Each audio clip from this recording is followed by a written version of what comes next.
Во Прилеп денеска беа одбележани 17 години од трагичниот настан кога на 8 август 2001 година ке местноста Карпалак од страна на терористите беа убиени 10 прилепчани.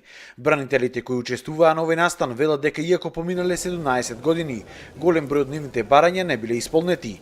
Порачаа партиите да не ги злоупотребуваат во политички маркетинг како што тоа го правеле досега. Неколку влади се сменаа во овој период од 17 години од сите ветувања и останавме само на тие ветувања. Многу работи се неисполнети. Не сакаме ништо друго, него да не почитуваме само, доста е. И да не остане на мира, не дошле една власт, едни, дошла друга власт, друга.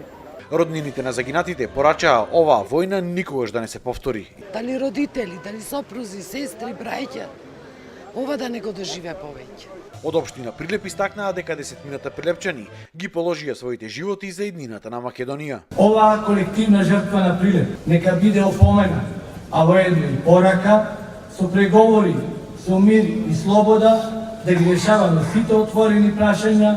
Од ВМРО ДПМНЕ порачаа оваа жртва на хероите да била водителка за народот во овие тешки моменти за Македонија. Нивниот пример да го следиме во зачувувањето на државата и во носењето на правилните одлуки, затоа што тие својот живот го дадоа за единствената татковина која што имаме, Република Македонија. Почит пред споменикот на бранителите во Прилеп денеска одадоа представници од семејствата на загинатите, кабинетот на претседателот, армијата, генералштабот, Сдружение на граѓани и политички партии.